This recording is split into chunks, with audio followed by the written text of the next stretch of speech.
What's happening? Well, it's been one of those weeks. I'm preparing for my trip, of course, you know. You'll be not focused at all today. No, not at all. So we're talking holidays, aren't we? South America, that sort of thing. Holidays, so don't worry about anyone's health. We'll forget that. Well, actually, I will sort of tell you a sort of funny little thing. We both had our yellow fever vaccines last week, as you know, and my hubby's been hitting me up for weeks and weeks and weeks about doing it. And of course, I have a major terror of anything needle related, including acupuncture and all sorts of things.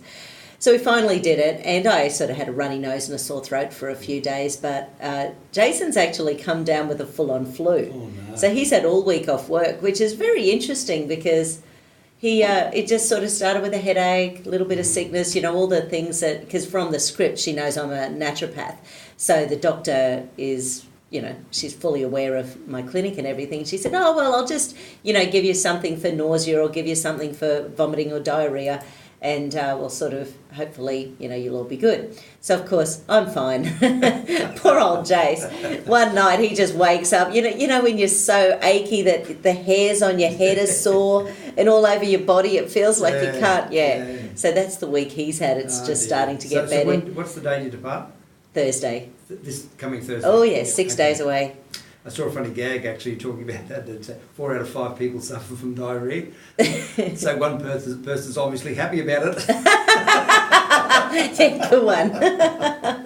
Oh, the funny little things you see in gags. Exactly. So what actually are we going to talk about today? We haven't talked about what we're going to talk about. No, that's right. So through the week we were chatting about a few things, as my brother stays with me once a week, and we were talking about IQs, we were talking about mental health, we were talking about a few things this week because he is having to redo his first aid. Right. And, of course, in Australia, some of the top things that people suffer with, and once again, suffer, you know, do they actually suffer with these things? If I had dementia and didn't remember anyone, would it be such an issue? You know, anyway, I was just joking. Okay. But, you know, in Australia, sort of it really is heart, lungs and brain are the 3 big things that people are having challenges with mostly.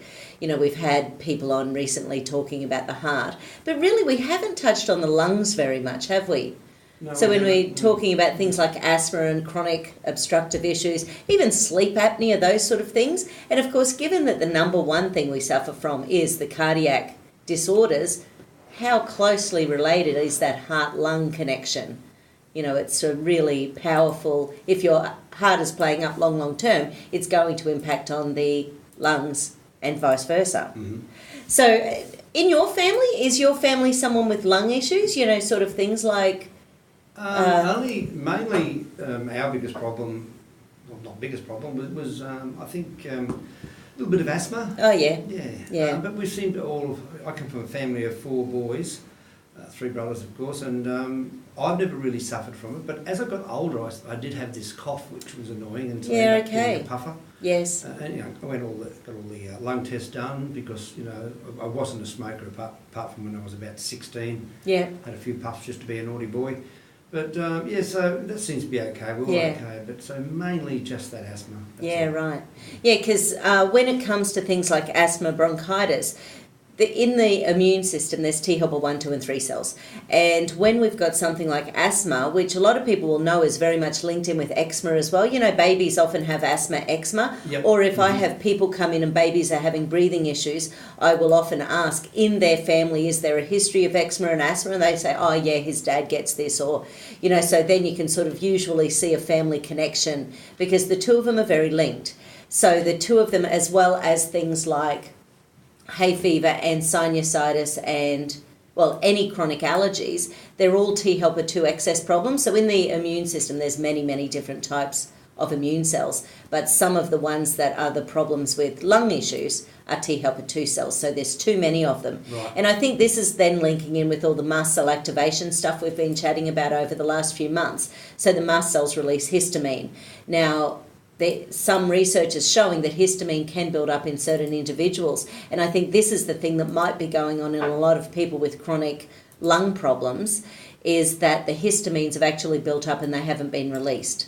So histamine's both a neurotransmitter and it's an amino acid, and in theory it's supposed to actually be released from the body once we use it. So it's an anti-allergy thing. So if you're out side and there's lots of pollution and you get an asthma attack because of the pollutants. So my mum, for example, she really only ever gets lung issues. Oh, these days she's 73. So these days going upstairs and things, she'll sort of, struggle with that. But definitely coming into the city, she just notices. Oh, from Bedesset. She's a Bowie girl. Yeah. So when she comes into the big old city, like Wynnum, it's it's sort of funny because she can feel the difference on her lungs, which I find very interesting. That even the difference, from a little country town an hour away to, just where there's more pollutants and everything, some people really notice that. Were you a Bowie girl? Oh, I was a Bowie girl. You were you? Yep. Okay. Born and bred. Born, actually. Mum and Dad moved from Roma to Bedesset, and I think Mum was 8 months pregnant with me. Okay, so you were born and bred in Bowie. And yes. We're talking about an interesting statistic that we haven't got. You said that I think the third biggest killer or fourth biggest killer in Australia was lung disease? Yes, that's right. Lung cancer? Lung cancer and chronic obstructive lung diseases were third and fourth. But the thing after dementia and heart disease. Yeah, it's amazing. The dementia's up there on top of those of the lung cancer. But interestingly, we don't have the facts of what age groups, so that'd be an interesting stat. It would be. Yeah, so I was sort of wondering if it's the baby boomers who were really told, that smoking was good for you. Yeah, exactly. Well, during the war, they gave them cigarettes. I've probably mentioned, I had a client like 23 years ago, and she was a little short lady who had real struggles losing weight. She had many, many, many health issues. But her mother had once again, it's 23 years ago, but she'd had something like 8 or 10 miscarriages before she fell pregnant with her. Her doctor prescribed her to smoke all day, every day. Really? So this was a non-smoker, and she just to calm down her anxiety. What decade was that? So we're talking 23 years ago, and the lady would have been in her 50s. So we're talking, a doctor said that in the 80s, roughly. No. So we're talking probably 70 years ago. Oh, sorry, 70 years ago. Okay. Say-ish, Yep. yeah. So, and it was interesting because it actually did help the mother fall pregnant and keep a pregnancy. How bizarre is that? Whatever it does, it calms some people's nervous system enough so that something can happen in the body. But obviously we know the ramifications of the toxicity and everything, but people still choose what they choose. But I do wonder, like you say, is it the baby boomers? There's every so often you hear that the number of smokers is going down, and then all of a sudden you hear another patch and it's often girls 16 to 25, and they're the biggest rising group of smokers. So we're sort of, but that's because of weight. Girls will smoke to maintain their weight as well. I think a lot of the. Oh no, trust me, I'm a girl. If they were doing it to stop eating, they'd be doing it for their weight. Really? Oh yeah. Yeah, absolutely. I know a lot of the young girls, the trend is sort of to smoke these days. Pardon me, but the expensive side of it, the money side of it, is the thing that would certainly stop me. Yeah, I know, it's quite nuts, isn't it? It was nothing like that when we were kids. No, exactly. Yeah, well, we used to nick 1 and 2 out of Dad's packet. Remember they were a cork tip. We'd think, he won't notice. So I'd nick one, my brother would nick one, my brother would nick one. Then it sort of gelled with him. What's going on? Yeah, so lung disorders, it really is quite big. And because there's such a huge actually there is a lung-brain connection that people may not have thought about. If your lungs aren't working properly, you're not going to be getting enough oxygen to your brain. So, it's a pretty simple equation, really. Yeah. And, one of the things that often happens with people as we get older, we're more likely to fall asleep in the chair. And, of course, the head goes forward. You can cause that kink in the neck where the brain isn't getting enough oxygen. Hopefully our brain's clever enough to wake us up and say, hey, get into bed, you nong. So hopefully it's sort of, because... And then, of course, things like sleep apnea, it's still in the top 10 conditions that we suffer from in Australia, which is quite amazing that so many people...